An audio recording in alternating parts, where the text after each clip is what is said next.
Hi YouTube, this is Felicia with Bible Scraps, and I am overly excited about this 3-part series I am bringing. A couple years ago, I shared my original wafer die storage system, and then several weeks ago, I shared an update to that storage system using the locker magnet sheets you could pick up at the Dollar Tree. Well, in this video, actually in the next video, I'm sharing an update to my updated system because I found the perfect sleeves. But in this video, oh, I love it, you guys.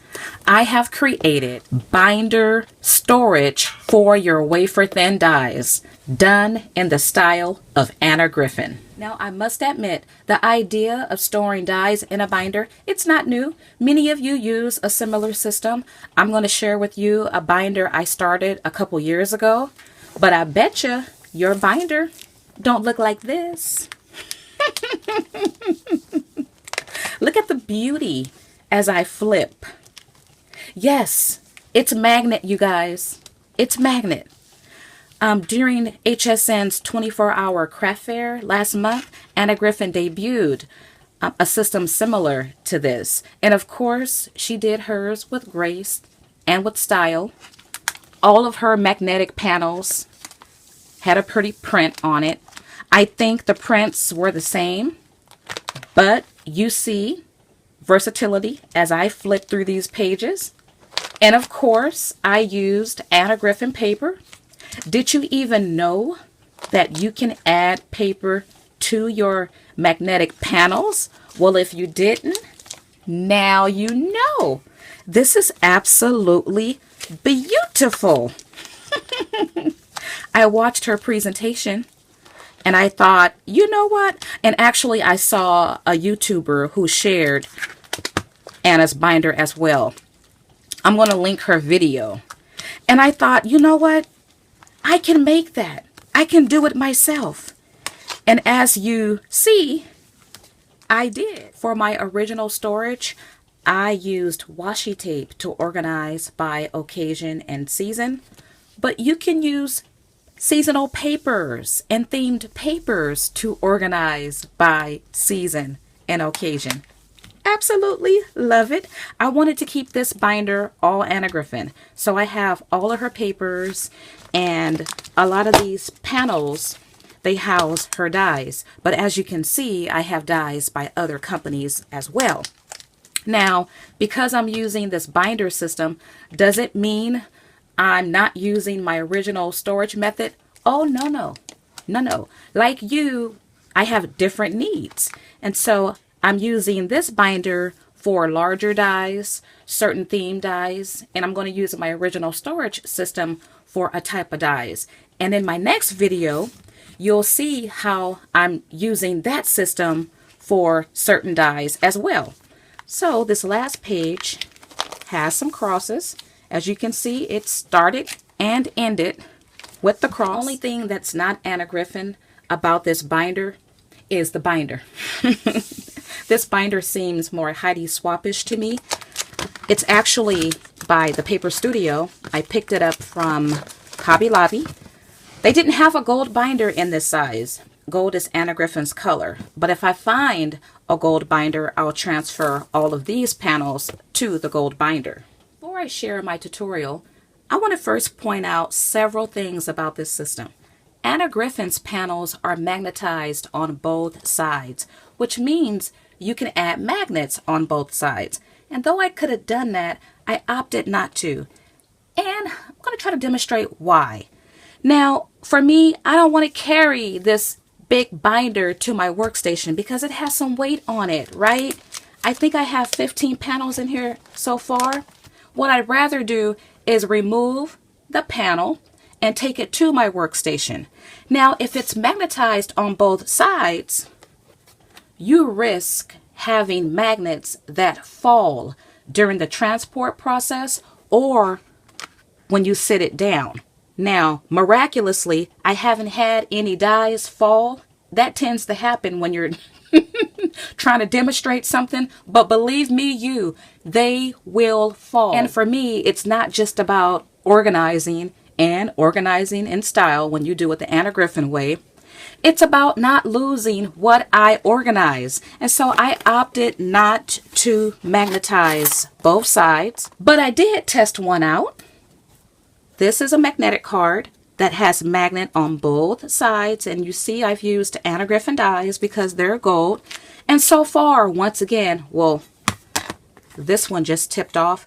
And that could be due to the fact that I still have some paper there.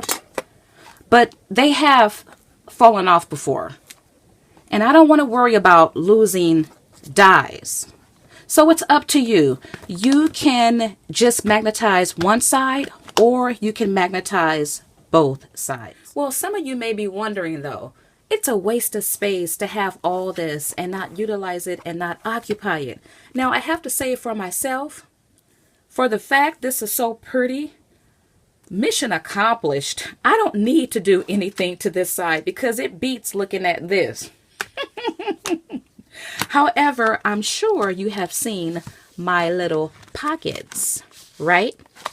So if you wanted to extend the use of this empty side, you can make smaller magnetic panels. Or what you can do is put all your extra die cuts on this side. You can store those in clear bags or envelopes. Or you could put in your embossing folders. What about your stamps or your stencils? Or once again, you can just leave it plain. However, Anna Griffin style, it's not plain. Look at that beauty. You're interested in these, and I'm super excited about these. Subscribe if you haven't done so, because you don't want to miss part 2 of this series. That's where you'll get all the information you need. And I'm going to link the sheet protectors that I used because these are heavy. These are vinyl and they're the thickest that I have ever used. I normally buy the ones from Costco and those are great for your papers. But for these magnetic panels, I wanted something stronger. Okay, you guys, let me give you my disclaimer. Oh yes, I have a disclaimer. Because adhering paper to magnet and laminate, it's new to me and it might be new to you guys as well. Laminate and magnet, they're special surfaces. But I used spray glue. I mentioned that in my last video. I've tried out several types and all types tend to work. But right now I'm using this one. I got it from Walmart. I didn't see it at Joann's, though they do have this brand, I believe. But it's acid free and it's permanent. Choose a spray the strongest you can find. And you want acid free because you don't want to go through all this work and then your papers start to acid up on you. Now, concerning the papers that you use, well, you know what? I'm glad I'm doing that because I'm not sure if you could see how the die are lifting off the panel. I think the panels are strong enough with the 2 layers of paper on the back because once again, these are the Dollar Tree Locker wallpaper magnet sheets. They have magnet on one side and then laminate on the other side.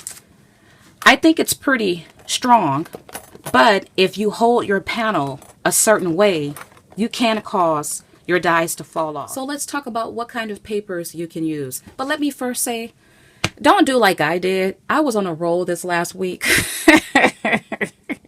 And I can't say for sure this system will hold up. I think it will because it looks really good. But I need to say, test out your adhesive, test out your papers because I don't think all papers will work.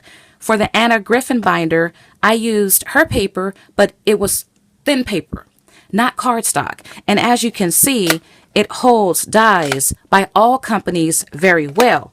If I have time, I'll share with you a binder that I made using heavier, or it's not the heaviest cardstock, but it's cardstock. I'll show you that binder. And this paper worked very well as well. I got this from Hobby Lobby. And as you can see, I mean, I used up 2/3 of this whole paper pad. So test out your papers.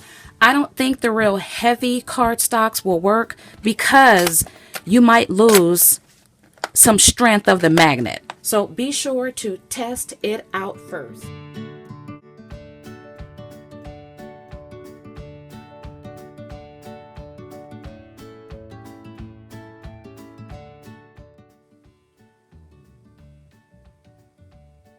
first apologize for my angle. I'm going to correct that in a sec, but pay attention to the center of the box. There's no adhesive there. All the white you see, that's adhesive. When you create your first, or when you spray your first magnet sheet, you naturally create a template. And that's great because you could reuse this box over and over again. You don't need to wait until it dries because the center part never makes contact with the spray.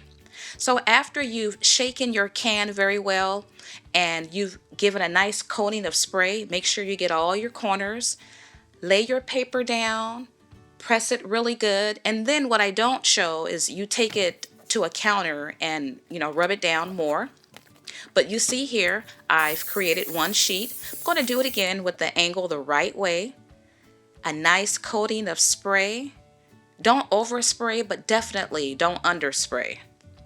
I think with one can I made about 30 panels, front and back.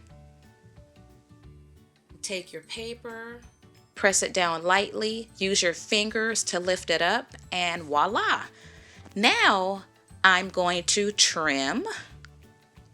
I've cut down, or the size I need is an 8.5 by 11. And so I always make my panels larger so I have room to trim off all the edges because it's Anna Griffin style. I want it to be nice, have a nice presentation.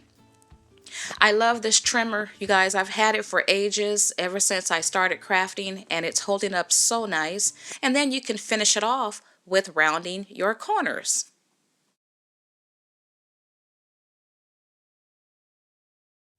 Here's my finished card. Isn't it lovely? Aren't these crosses beautiful? And take a look at the back. Now I've made about 50 of these panels. Yep, I've been super busy all week and I have a lot more to make, but I have some tips to offer you all. I'm using, once again, the Dollar Tree magnet sheets. They're 9 by 12 inches. Don't cut it down first. Cut down your paper to this size and then do your trimming after. That way, if you don't line up your paper with the magnet sheet, you have room to slice off your edges. Number 2, do assembly style. I start from the magnet side. Start with this side because this is the side I want to have my prettiest paper on, because I want to see that and see my dies on this side. So I start off with this side, spray, add the paper, set it down, start the next one, and then when I'm done with that batch, flip it over and do the same thing over again. I don't have time to share my other binder. Maybe I'll do so in a separate video, and please excuse my dogs. But I wanted to share this panel from that binder. A reason to love a system like this? Well, you see all that you have. Let's say you're looking for a whipped cream image. You could easily see which dies have that image.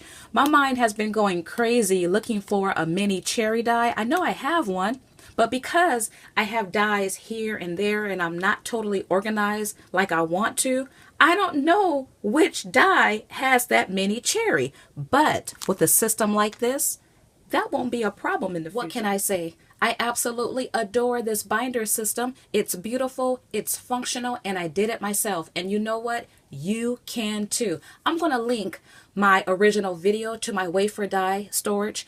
Also, I'm going to link an update to that video. Now, feel free, you guys, to like this video if you like it. If you are interested in parts 2, 3, and possibly 4, go ahead and subscribe. Also, share this video and feel free to adopt any of my ideas. I only ask for proper credits. Do give shout outs and do link back to this video. Well, I want to thank you all for watching. As always, blessings.